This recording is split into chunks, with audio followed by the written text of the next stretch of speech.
Hi everyone, I hope you're good guys and welcome for a new video. So today we're gonna talk about my Melodic Techno 2 Ableton Template. So this track has been created during my live stream session, so you can even see how I created the track from scratch, from zero, live. And today we're gonna focus on what are the different elements making the track and why I decided to choose this element as well. And next week we will more focus on all which is arrangement, automation, because there is a lot of automation, variation and mixing, mastering.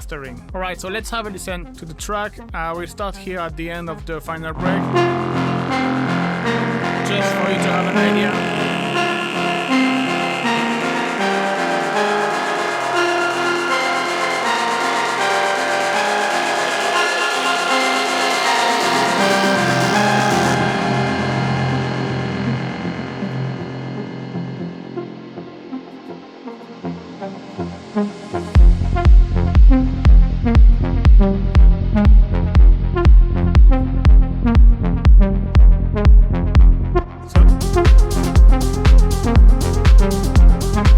That's the main part, and you have another part which is sound with the harp,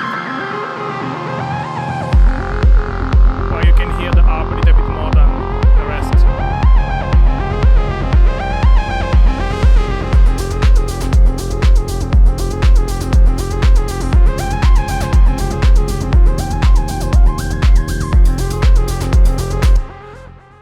Alright, so let's get started and let's start with the kick. So basically for the kick I use this sample, and I'm just gonna actually remove all of the process. There was not that much, as you can see, but this was the original sample and I just pitch it up.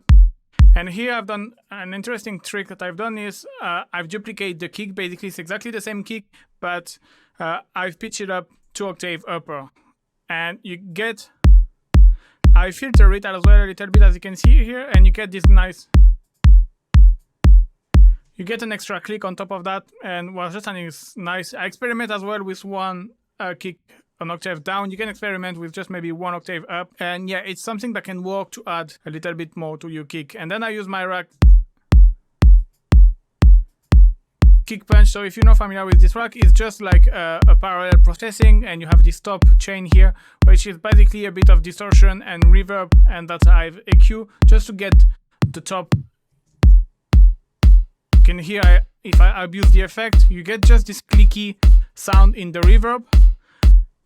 But then when you blend it slightly with the original signal, you can get just an extra. And then I have a sharp EQ. So here what I've done with the EQ, you have obviously a high cut, and I boost as well in the same time. Here it was like to kind of remove the muddiness, and you see, I don't know, it just sound cleaner. And then I boost around 1 kilo. It's just like to kind of enhance the click. And then after the last one, which is a low pass filter, just make the kick a little bit softer, kind of tame a little bit the click of the kick. And yeah, just a limiter for volume. Then we have hats. So you can see you have 4 hats, and they obviously all have a different purpose. The hat one is more like a close-eye hat. I'm gonna show you the pattern as well first. Not especially reason I like to experiment with pattern, but one important thing that I like to do with close hi-hat pattern is to have like a 16 close hi-hat pattern. But then after I will play with the velocity to kind of get different kind of groove. So then after it's up to you, it's depending on the track as well. There is no, but yeah, usually starting 16 close hi-hat pattern, and then after just play with the velocity until you get a groove you like. And for this hat, basically I've kind of layered. So here is like a multi-mode in the drum rack, which way I can just, because I have the push through, so I can just press 1 note and there is a 3 hats playing at the same time. The way to do that in Ableton, it's basically you go here, you have receive and play, and you see you need to put all the same here. And this way you have, when you play C#1, they all play the different sample you've got. So I've got one which is more like kind of metallic hat. More which is more like gritty. And one which is more like noisy with a very sharp transient. And then together, you get your close hat. And then just the EQ to remove the frequency I didn't like. Well, it's not doing that much, to be honest. And then you want to add a bit of reverb. Short decay because I wanted something more like a room. And then I use drum burst. I like to use drum burst because it's usually make your hats a bit more sharper and more precise, I would say. So I usually use always the same for the hats. I use a bit of drive in medium or soft. I trim a little bit and I compress. And I add a bit of crunch. I reduce the transient because like this I cut a little bit the tail of the reverb. Then after it's just automation. And that's our first close-eye hat. And then we have our hats too, which is sound like this. So this is like kind of an open hat or more like a shaker. And you can see the pattern. The pattern is like what I would say the shaker pattern is like the velocity basically is going up and down, up and down, up and down. I've just done some variation. You can see this one, for example, here. I would usually have this a bit more down, but then I add this one up to adjust to have this double impact. And yeah, here again, you have a layer hat exactly the same way you see when you see multi here. It's because you have two. And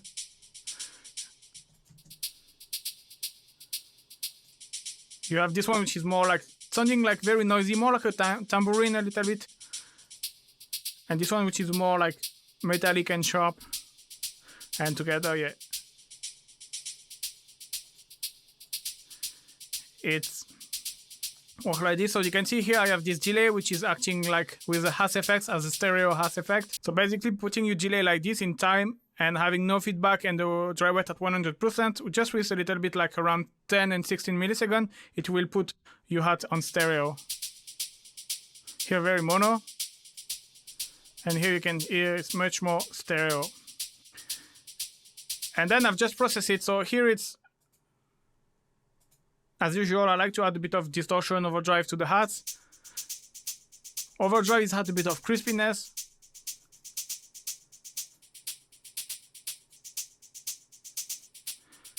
And you could see like the hat was a bit resonant or I don't know, a bit too aggressive. And amp, for this case, kind of make it a bit softer, which is weird because usually amp will more like crush everything rather than make things softer. But for this case, it was like this. Then EQ. Obviously, I like to boost some frequency, like to have them cut through the mix. Here you can see the reverb. I add a little bit more decay time. I want it because when it's a close-eye hat, I like to have a small reverb room. But when it's open hats or shaker or this kind of stuff, it's nice to have something between 1 and 2 seconds because you kind of breathe a little bit more and get more space and doesn't feel like dry, basically. Then drum bust. You can see it's kind of similar. That's what I've said before. A bit of drive crunch. It's just like extra saturation and sharpness. Just it define a little bit more your hats. And that's you more like a... Oh yes, one thing I forgot to say with the hats one. I have this kind of acoustic hats, and at the end of every 2 bar, and it's just adding a bit of variation. Okay, hats number 3. This one is more like a shaker, but like a ride as well, somewhere in the middle. I didn't want it as first to have like a very ride kind of sound, so that's what this song is about. The pattern is, as what I was saying before, more here like a shaker, you see going up, down, and the one which is at the maximum velocity is offbeat, and it's what gives this really nice driving effect. Yeah, here again, let me remove a bit of saturation, EQ to just keep the frequency I want, delay to add a bit of movement. You can see here the reverb, the decay time is even longer, so you get this like kind of nice noisiness. Drum boost again, more precise. Stereo is the same than the previous one with the hash effect. mixing stereo. It just works better by stereo, and then some sidechain compression. So this sidechain here and here, I will come back to this in next week video. And yeah, you got your kind of shaker. Then you have hats 4, which is this one kind of as well acoustic hats, and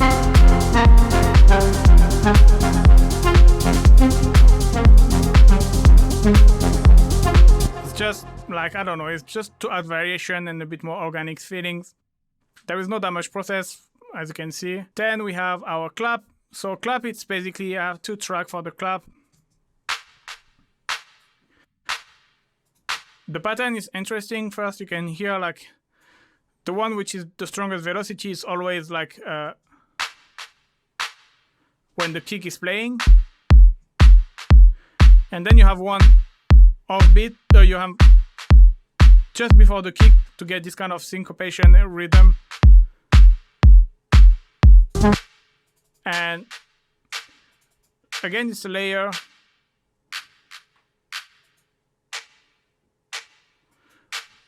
And together done that.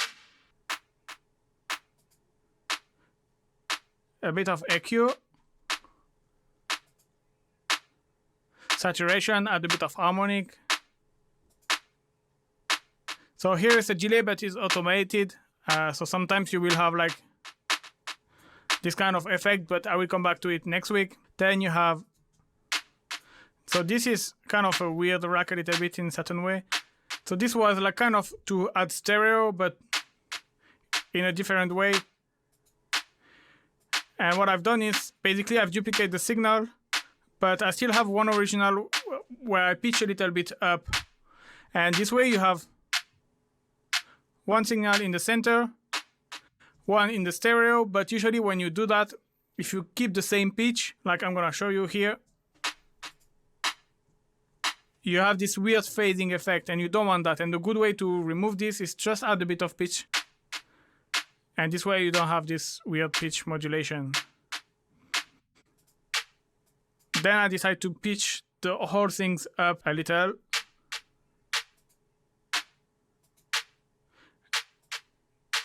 A bit of reverb, again, decay around 1 second. Don't want a too long decay, obviously. And then I add again another stereo to really, because I really wanted them on the stereo side, so that's what I've done. And the clap too, it's kind of a 909 clap. You can see the process chain is exactly the same than the one before. And yeah, together.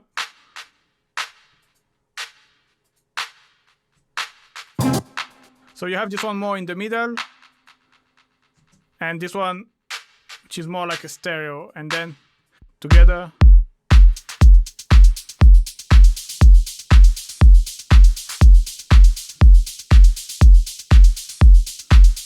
That's it for the clap. Now let's go into the snare roll. So this I use it only on the final break. It's a rack I've made. I will put the link in the description. It's a rack I've made my life easier to have a kind of this snare roll effect in the breakdown. And it's kind of a 909 snare, and you can automate. I will come back to this, but you can automate the velocity, decay, high pass filter, and you have this. Is really nice in the break. It helps build the tension basically.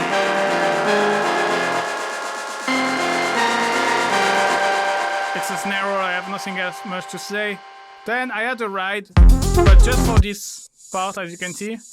With this one is a bit more metallic compared to the one here.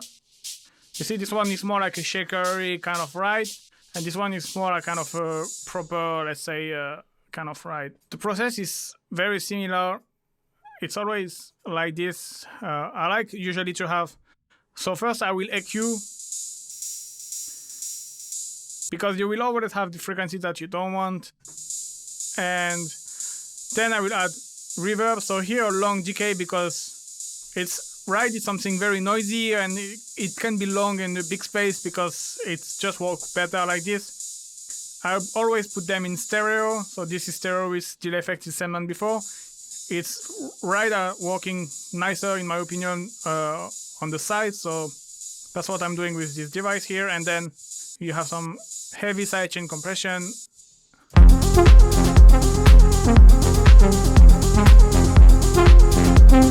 I could have been maybe a bit more gentle, but I like this anyway. Alright, then let's go to the perc. There is just one percussion for this track, which is sounding like I don't know how, I don't remember the name of this kind of percussion, but this is kind of, and again, nothing special, just saturation to make it louder, EQ to get rid of all the frequency I don't need, and a bit of reverb. And this is mainly at the intro and the outro, it's just like to add a bit of, make things a bit more interesting. I don't put them in the rest of the track because after it's like overcrowded and it won't add anything to the track really if I put them more in the middle, so yeah, I leave them aside. Alright, let's go to our bass one, which is basically our kind of main rolling bass line. And it's a pretty basic. This is always like kind of very basic sound, but it's kind of in the same time hard to nail, because if you don't set things properly, you doesn't really get the feeling you want. So I use wavetable. You can see I have just one oscillator, and the low pass filter I use the Prodigy one, 24 dB, and low frequency, no resonance. That's something important. Drive, just to make things a bit louder. Put in mono, because anyway it's just one note. Add a bit of sub, add a bit of body. For this one I use the Saw Dual 2.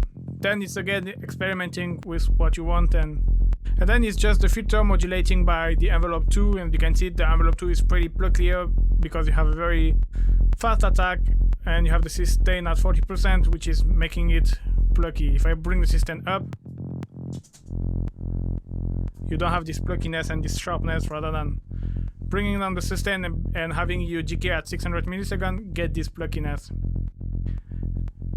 And yeah, then after sidechain compression for the groove, this is just like saturation for extra harmonics. Up, low pass filter a little bit to kind of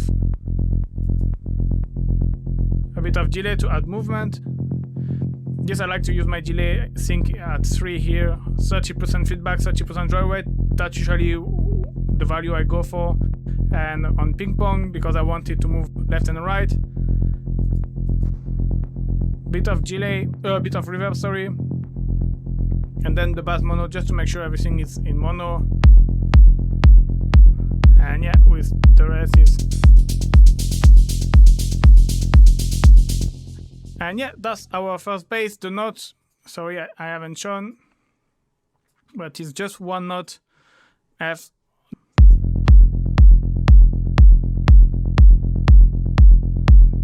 Then we have this one I added. It's what I've called bass one tom. It's basically a tom sound that I use, and I use it. I think I might have pitched it up actually. I pitch it up just to be like in key. And basically it's, yeah, because the thing is I play a low note, that's why I pitch it up. But so I play F1, so like this, you have lower stuff, and it's really like low sound. And I cut here because here is the frequency of the kick, so just to don't mess around. And it adds, just add a bit of body. That can be great as well. And then I have bass too, so this wasn't planned at the beginning, but I added. This is kind of a bass line that appear on the second verse, and it's kind of, this I've been heavily inspired by. I don't know if you've seen my remake of Ento La Clé des Champs. There is a bass line which is like this kind of moogie bass with very high resonance. So you get this kind of growling, a bit limit acid kind of bass line.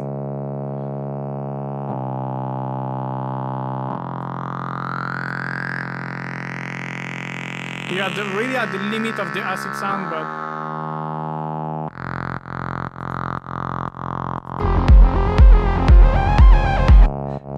And yeah, the sound itself, if you check operator, you can see there is just one oscillator, which is a sawtooth, low pass filter, 24 dB, Moog Prodigy, and then I've automated the frequency, but the resonance is important to crank it up. And then the EQ as well, it's important because, well, first I didn't want it to, at first I was thinking to remove the bass 1 and just have the bass 2 for this part, but then I feel it was missing, lacking a little bit of groove.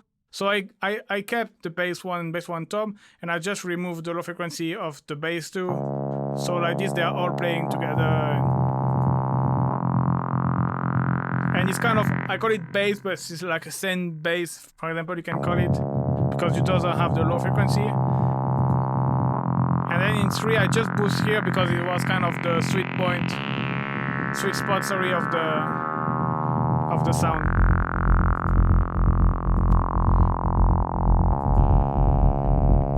Amp add a little bit of buzziness. Let me put a reverb.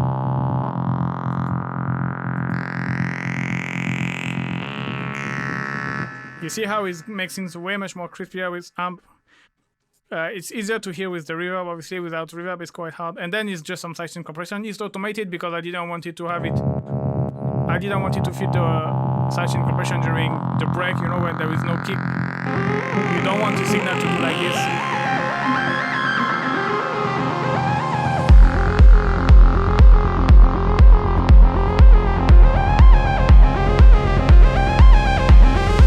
Alright, and then we have up. So up, which is one of the two main elements. So the minute note it play, you have basically F, C3, G, G sharp 3, and C again. So F is basically our root note. Let me unfold like this, you will see better. And you have C3, which is the 5th. And then after you have G, which is 1 octave. You can see here is this note here, but an octave upper. So that's something that it's really nice to do with arpeggiator. Don't be shy to play over 2 or 3 octave even. I don't know, it just work well. So you can see you have your root note here at F2, but then after you have the 5th, and then after you have the 2nd, which is 1 octave upper, and you have your 3rd as well from the F minor, but which is an octave upper, and then after you got again the 5th, an octave upper, and this way you get this really the arpeggiator, and it's work really well with this kind of arp because this arp. You can see here you have the glide activated, so you have this pitch modulation between the note, and it just works as a treat. And let me remove all the effect. So for that I use my Arperies rack, and it's basically, as you can see, it's basic sine wave sound. Again, Moog Prodigy 12 dB this time, no drive, no resonance. You can hear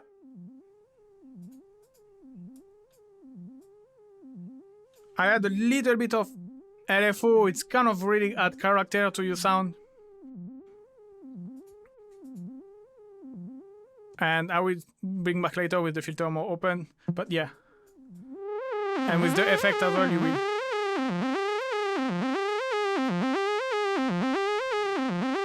And these are really like little details that really make you sound interesting. And the second thing important, obviously, is the arpeggiator. And you need to have the gate a bit more than 100% to have the glide. Otherwise, it's like plucky, but if I go under 100%, you have this. And yeah, then I did activate all of the device of the rack, because basically this rack, I will put the link in the description if you want to find out more. But the idea was really to have like a basic arp, but then after you add your own effect and you make it your own, but to have a good bass to start. So yeah, arpeggiator is up down with the rate of 16. And then there is this step that I've automated, but this again, I will come back to this in the automation part next week. So yeah, the rack is done like this. Bright key is a corpus device. It's a preset that I've made, which usually help me when I have a key that I found out how to stand out and like saturation doesn't help. I use this one, and yeah, it's kind of like my secret weapon. When I don't know what to do, I use this, and usually it works. It's like my last chance, my last resort that to fix a problem. If I didn't find anything, usually I use this and it's work. Just a bit of EQ. Filter delay, really nice delay,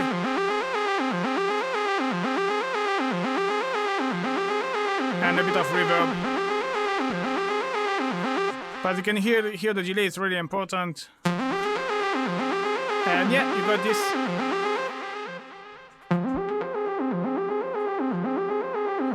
and then it goes up like this.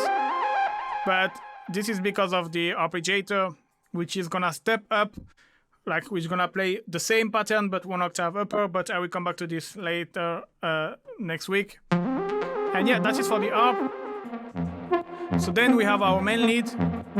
So the pattern, exactly the same idea than with the harp.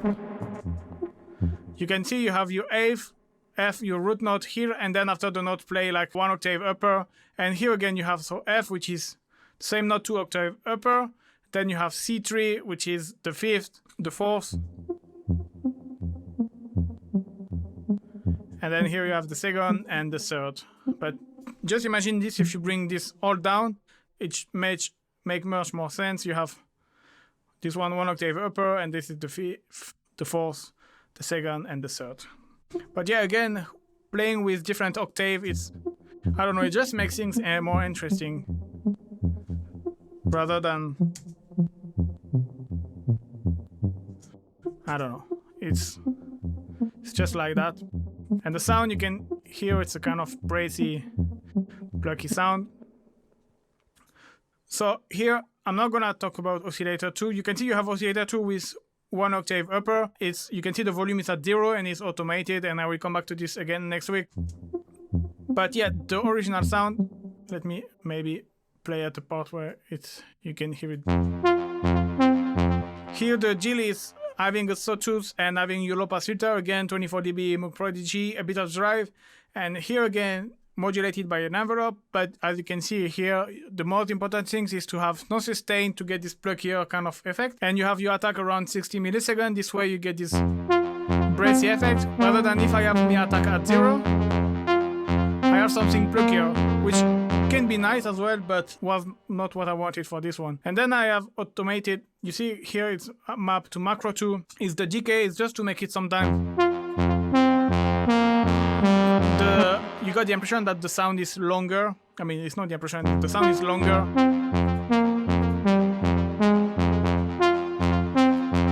And yeah. Here again I have the LFO modulating, but this I've automated, and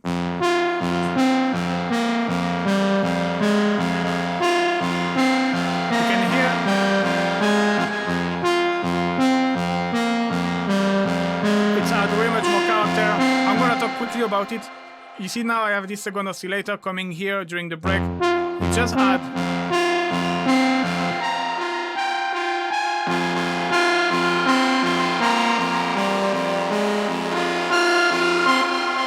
I've added this one because it had extra excitement during the break. So that's why there is this second oscillator playing without all the effect. You can see the chain is pretty similar than the harp. I'm wondering if I didn't copy paste from the harp actually. I don't remember, but here again, same principle, bright key, EQ, saturation, make louder. Wait, maybe the break is not the...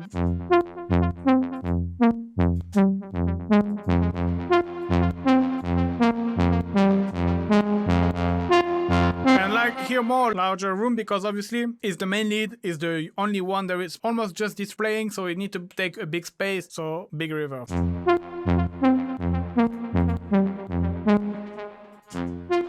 And then you have this lead one bass, which is basically playing exactly the same melody. And this one originally had a different purpose than what I used on the end. This one was just to have, like, you see, you have in the rack the original, which is exactly the same than before, exactly the same patch. And then you have this stereo one that I use, and I use the unison, that's why I call it stereo. This one is playing an octave down, and it's a different kind of waveform, so...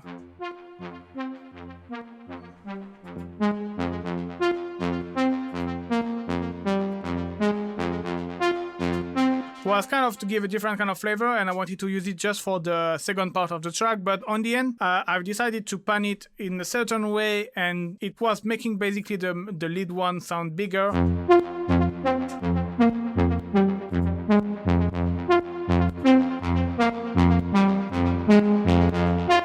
So yeah, this I was just experimenting, and I was about actually to kind of remove this end because I found it didn't really add up anything. But then when I kind of pan it extremely to the... You see, like this, doesn't sound good. But then by panning it, it's just was something I experimented and was just sounding great. So this way you get your synth feeling way much more full.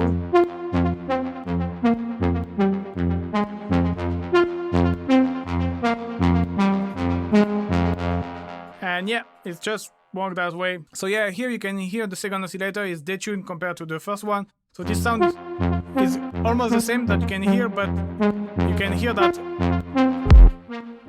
it feels way much more detuned, and yeah, Unison won't do that. So yeah, and the process is exactly the same than before and than this one, basically. But yeah, it just makes the sound, the lead one sound fatter.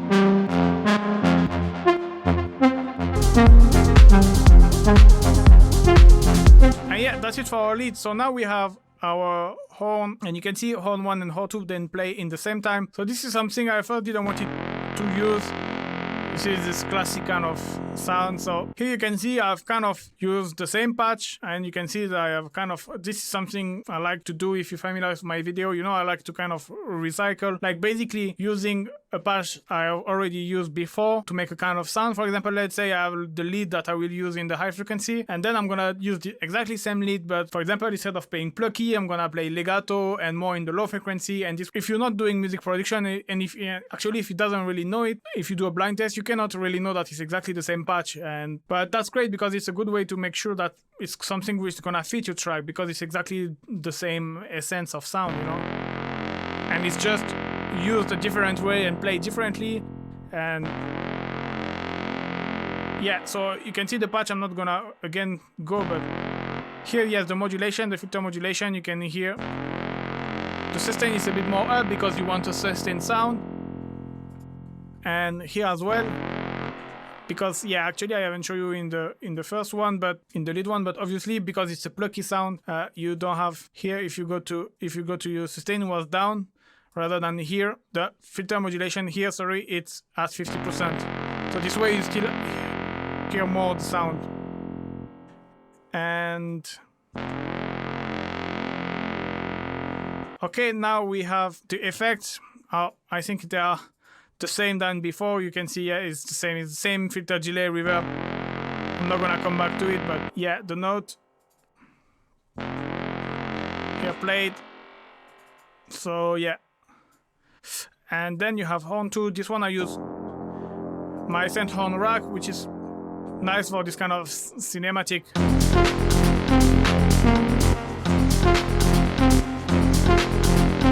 Yeah, and the thing is, I just found that both together they was working nicer than just one together. So I say, why not?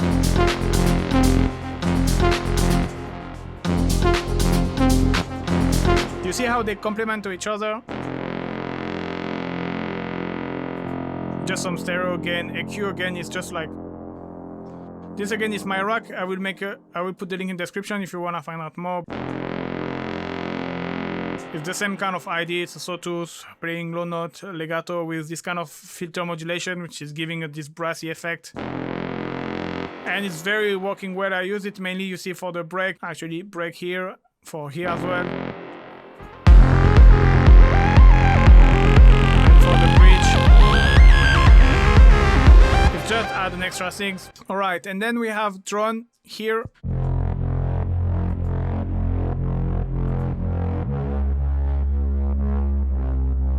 And you can see here again, this instrument rack is exactly the same than the one before. So I again use the same. So you can call me lazy, but I don't care.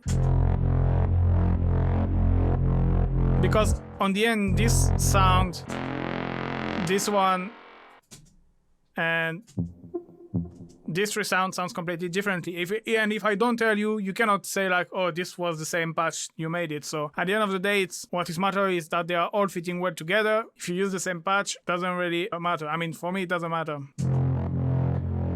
And yeah, you can see obviously the process is different than the other one, which is what's making it sound different. So let me remove this. So I like this way it sounds a little bit like the horn. But obviously I will play a melody, this amp, this overdrive will really get this grittiness, and Okay, this is just sighting compression. I'm gonna filter it, but this is gonna open later on. And this is my rock fat scent. It's just to make things louder. It's just some distortion and some multiband compression. I will put the link in the description as well. I have a video where I explain it. And I have this bright key that I was saying, like my secret weapon is inside as well, and drum bus. But yeah, it's just to make things fatter. It doesn't really do anything else. And just again, filter, delay, reverb.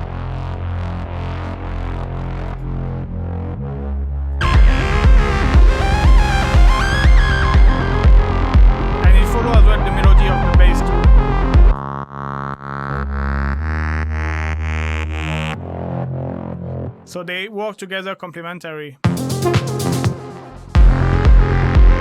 I'm using during the break. So then we have our drone 2.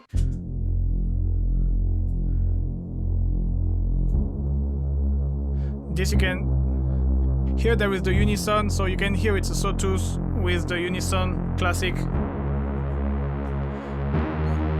If I deactivate.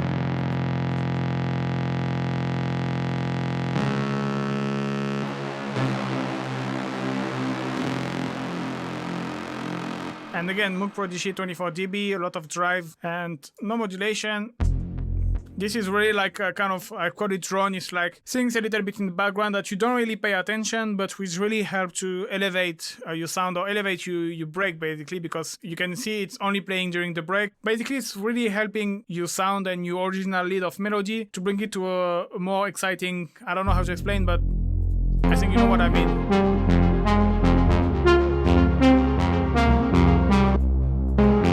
Attention basically.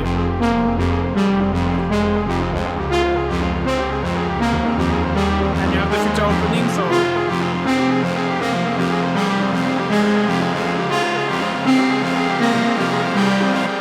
and yeah, so it doesn't need to be like a super extra crazy fancy scent. It's just like this scent which is supporting your build up and makes things interesting. So yeah, again, after a bit of delay and saturation.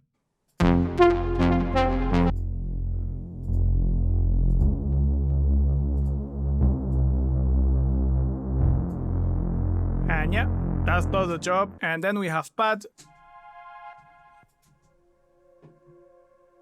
So guess what we have here? We have again exactly the same patch. Obviously, I always kind of tweak. You can see here the amp, there is a way much more longer attack, and there is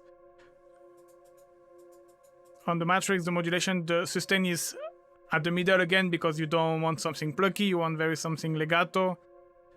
And yeah, it's steady pad. This is the pad in the background. I didn't really need it, to be honest, because the ARP is kind of doing this kind of job, you know, like but I don't know, it's just add a little bit these extra things.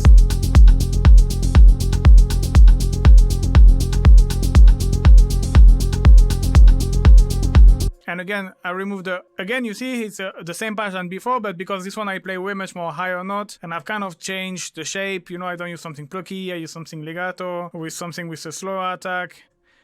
I filter it a different way, I process it a different way. This way you cannot really know that I used exactly the same patch, basically.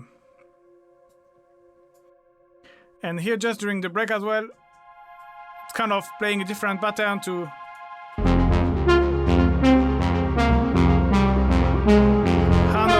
kind of having this momentum.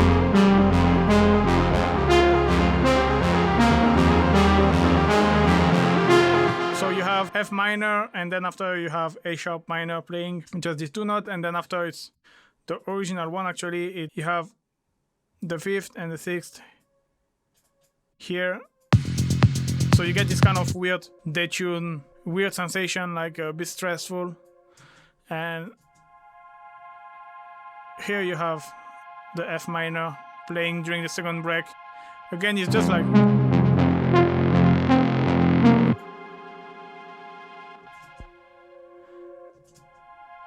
having a different kind of mood. That's it for the pad. Then you have clap SFX, hats SFX, and hats SFX2. Basically, for the SFX, I'm usually never going super fancy. You can see it's like...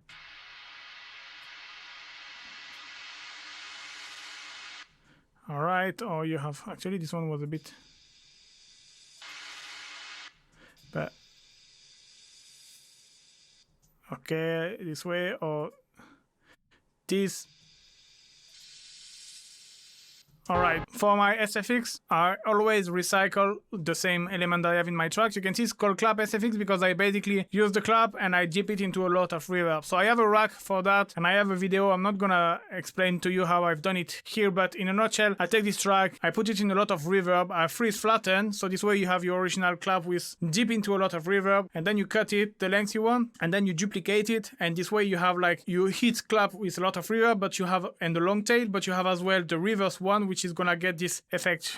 But actually I can show you. Basically, when you add a lot of reverb, freeze and flatten, you got this. I cut usually the beginning because you have the impact and I don't want this. And then after you just duplicate this, and when you reverse, you get this aspiring effect, a noise effect.